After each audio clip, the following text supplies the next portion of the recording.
नमस्कार दोस्तों, आप सभी का स्वागत है आपके अपने YouTube चैनल परवीन मैथ्स में। दोस्तों आज का जो हमारा कॉन्सेप्ट है वो है दशमलव का गुणा। आज के इस वीडियो में हम सीखेंगे कि दशमलव वाली संख्याओं का गुणा कैसे किया जाता है। आपके सामने मैंने सवाल लिखे हैं यहाँ पर 5। इन पांचों सवालों के माध्यम से हम सीखेंगे कि दशमलव वाली संख्याओं का गुणा कैसे किया जाता है। अक्सर बहुत सारे बच्चे इनमें अटक जाते हैं दशमलव वाले संख्याओं के गुणा में, तो अब आपको अटकने की जरूरत नहीं है। इस वीडियो को आप पूरा जरूर देखिएगा। तो हमारे देखिए यहाँ पर जो पहला सवाल है वो क्या है, 0.2 को हमें गुणा करना है। मैं यहाँ पर पहला सवाल लेके चल रहा हूं। 0.2 को हमें गुणा करना है 6 से। ठीक है, तो देखिए जब भी दोस्तों आप दशमलव का गुणा करते हैं तो एक समय के लिए आप ऐसा मानिए कि दशमलव है ही नहीं। तो यहाँ पर देखिए दशमलव तो नहीं है, यहाँ पर दशमलव है, तो हम क्या करेंगे, जब यहाँ से दशमलव हटा देंगे तो ये क्या बन जाएगा, 2 बन जाएगा। एक समय के लिए आपको दशमलव हटा देना। ठीक है, तो ये 0.2 था, जब दशमलव हटा दिया, इस 0 का कोई महत्व नहीं होता है क्योंकि ये 2 के आगे पीछे होता है तब महत्व होता। इस 2 के आगे 0 है तो दशमलव हटाएंगे तो इसका कोई महत्व नहीं, तो ये क्या बन जाएगा, 2 बन जाएगा। ठीक है, और गुणा में दोस्तों क्या है, 6 है। ठीक है, तो 2 गुणा 6 करेंगे तो दोस्तों सीधा सीधा गुणा करिए, 2 गुणा 6 कितना होता है, 12 होता है। ठीक है, तो जब हमें दशमलव हटाया तो ये 2 बन गया और 2 को सीधा 6 से गुणा करवाइए, कितना आ जाएगा, 12 आ जाएगा। ठीक है, अब दोस्तों गुणा हो चुका है। अब दोस्तों हमें क्या करना है, देखिए यहां पर जो हमने दशमलव हटाया था, इस दशमलव के दाईं तरफ आपको अंक को गिनना है। ठीक है, तो दशमलव के दाईं तरफ देखिए, इस संख्या में दशमलव के दाईं तरफ कितने अंक थे, 1 अंक, यानी कि ये 2 ही था। तो कहने का मतलब 1 अंक है। तो जो हमारा गुणनफल आया है, जो हमने अभी गुणा किया, जो हमारा पास अंतिम में रिजल्ट आया, उसमें क्या करेंगे, दाईं तरफ से 1 अंक छोड़ के दशमलव लगा देंगे, यानी कि दाईं तरफ से 1 अंक छोड़ के पॉइंट लगा देंगे। तो ये दशमलव की तरफ 1 अंक है, तो जो हमारा ये गुणनफल आया 12, इसमें क्या करेंगे, दाईं तरफ यानी कि इस साइड से 1 अंक यानी कि 2 छोड़ेंगे और यहां पर लगा देंगे दशमलव। तो आप कह सकते हैं कि 0.2 को जब 6 से गुणा करते हैं तो आंसर कितना आता है, 1.2 यानी कि 1.2, और यही हमारा क्या है, आंसर है। तो इस प्रकार आपको दशमलव वाली संख्याओं का गुणा करना है। तो उम्मीद है आपको समझ में आया होगा। समझ में आए तो वीडियो को जरूर लाइक कीजिएगा। अब दोस्तों ये तो हो चुका है हमारा पहला सवाल। अब हम करते हैं दोस्तों दूसरा सवाल। हमारा दूसरा सवाल क्या है, देखिए 0.05 गुणा 7, यानी कि 0.05 को हमें गुणा करवाना है 7 से। ठीक है, तो आप देख सकते हैं ये दशमलव वाली संख्या है, जबकि ये क्या है, एक पूर्णांक है। ठीक है, तो हमें इन दोनों का गुणा करवाना है। दोस्तों अभी मैंने बताया आपको पहले सवाल में कि जब भी दशमलव वाली संख्या को गुणा करवाते हैं तो हम दशमलव को एक समय के लिए हटा देते हैं, यानी कि ऐसा समझते हैं कि दशमलव है ही नहीं। तो यहां पर देखिए दशमलव नहीं है तो क्या करेंगे, हम यहां पर दशमलव को हटाएंगे तो ये कितना बन जाएगा, 5 बन जाएगा। ठीक है, क्योंकि दशमलव यहां पर दाईं तरफ कितने अंक है, 2 अंक है। कितने दोस्तों, 2 अंक है। तो इन दो ये दशमलव हमने हटा दिया तो इसके आगे तरफ 0 है, इनका कोई महत्व नहीं है। तो दशमलव हटाने के बाद ये जो 0.05 था ये क्या बन गया, 5 बन गया। ठीक है, अब इसके गुणा में दोस्तों क्या है, 7 है, तो लिख देंगे 7। अब हम सीधा इन दोनों को गुणा करवा देंगे, तो 5 को गुणा 7 यानी कि 5 को 7 से गुणा कराएंगे तो दोस्तों कितना आएगा, 35 आएगा। कितना आएगा, 35 आएगा। ठीक है, हमारा आ गया रिजल्ट 35। अब हमें क्या करना है दोस्तों, देखिए जो हमने दशमलव हटाया था, जिस संख्या में हमने दशमलव हटाया था उसको वापस देखिए क्या है, ये 0.05 है।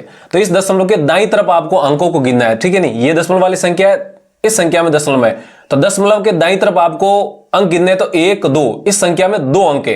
तो आप क्या करेंगे, जो हमारा गुणनफल आया उसके अंदर दाईं तरफ से 2 अंक छोड़ के पॉइंट लगा देंगे। ठीक है, इसमें तो दशमलव है नहीं, इसमें दशमलव है, तो इसमें दशमलव के बाद 2 अंक है, दाईं तरफ 2 अंक है।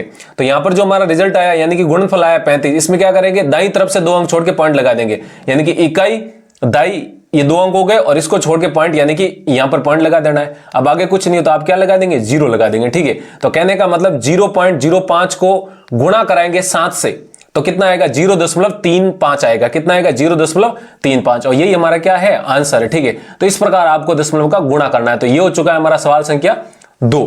अब दोस्तों हम करते हैं सवाल संख्या 3। अब दोस्तों हमारा जो सवाल संख्या 3 है वो देखिए क्या है, 2.5 को गुणा करवाना है 1.3 से। ये सवाल थोड़ा अलग है क्योंकि यहां पर जो संख्या गुणा हो रही है वो दोनों ही दशमलव वाली संख्या है, जबकि इससे पहले वाली ये दोनों संख्याएं थी, इसमें एक ही संख्या क्या थी, दशमलव वाली, बाकी दोनों क्या थी, अपने आप में पूर्णांक थी। ठीक है, तो दोस्तों अब हम क्या करेंगे, इन दोनों का आपस में गुणा करवाएंगे। ठीक है, तो मैंने अभी बताया आपको कि जब भी दशमलव वाली संख्याओं का गुणा करवाते हैं तो हम क्या करते हैं, एक समय के लिए ऐसा मानते हैं कि वहां पर दशमलव है ही नहीं।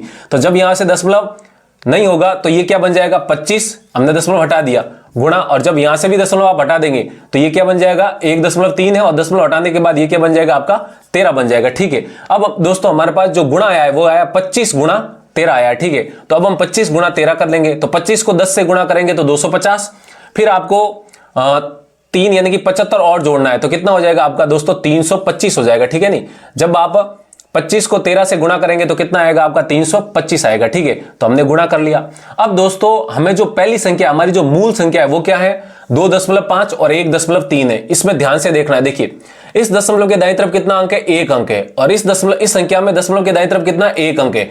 तो 1 अंक इसका दाईं तरफ का, आपको दशमलव के दाईं तरफ अंकों को देखना है। तो इस संख्या में दशमलव के दाईं तरफ 1 अंक है, और इस संख्या में भी दशमलव के दाईं तरफ 1 अंक है। तो ये 1 अंक और ये 1 अंक मिलकर कितने हो गए, 2 अंक हो गए। ठीक है नहीं, तो जो हमारा गुणनफल आया अंतिम में, उसमें क्या करेंगे, दाईं तरफ से 2 अंक छोड़ के पॉइंट लगा देने हैं। ठीक है, 2 अंक छोड़ने का मतलब इकाई दाई, ये 2 अंक छोड़ दिए और यहां पर आ जाएगा पॉइंट आ जाएगा। ठीक है, और यही हमारा क्या हो जाएगा, आंसर हो जाएगा। ठीक है, तो आप कह सकते हैं जब 2.5 को गुणा करवाते हैं 1.3 से, तो हमारा आंसर कितना आता है, 3.25 आता है। ठीक है, तो इस प्रकार आपको इन दोनों को गुणा करवाना है। तो ये तो हो चुका है हमारा सवाल संख्या 3। अब हम करते हैं दोस्तों सवाल संख्या 4। अब दोस्तों हमारा जो सवाल संख्या 4 है वो क्या है, 0.5 गुणा 0.05 है। ठीक है, यानी कि 0.5 को हमें गुणा करवाना है 0.05 से। ठीक है नहीं, तो अभी मैंने बताया जब भी दशमलव वाली संख्याओं का गुणा करते हैं तो ऐसा समझिए कि यहां पर दशमलव नहीं है। ठीक है, तो यहां से दशमलव जब हटेगा तो ये कितना बन जाएगा, 5 गुणा, और यहां इस संख्या से जब अब दशमलव हटाएंगे तो देखिए दशमलव हटाएंगे तो ये आगे की तरफ 2 जीरो जिसका कोई महत्व नहीं है, तो ये क्या बन जाएगा, 5 बन जाएगा। ठीक है, इस संख्या से दशमलव हटाया 5 बन गया, इस संख्या से भी दशमलव हटा दिया तो कितना बन गया, 5 बन गया। ठीक है, अब आपको सीधा गुणा करना है, 5 को 5 से गुणा करेंगे तो दोस्तों कितना आएगा, 25 आ जाएगा। ठीक है, अब आप देख सकते हैं जो मूल संख्या थी वो क्या थी हमारी, 0.5 और 0.05 था। ठीक है, तो इन संख्याओं में आपको ध्यान से देखना है। देखिए इस संख्या में दशमलव के दाईं तरफ जो अंक है वो कितना, 1 अंक है। ठीक है, और इस संख्या में जो दशमलव के दाईं तरफ अंक है वो 2 अंक है। तो 1 अंक इसका और 2 अंक इसके मिलकर कितने हो गए, 3 अंक हो गए। ठीक है दोस्तों, तो अब हमें क्या करना है, जो हमारा गुणनफल आया है इसमें दाईं तरफ से 3 अंक छोड़ के पॉइंट लगा देना है। ठीक है, यानी कि दशमलव लगा देना है। तो 1 2 और आगे कुछ नहीं है तो आप अपनी तरफ से 0 मान सकते हैं। तो आप देख सकते हैं 1 2 3 अंक हो गए और यहां पर आपको लगा देना दशमलव। अब आगे और कुछ नहीं है तो आप इस तरह 0 लगा सकते हैं।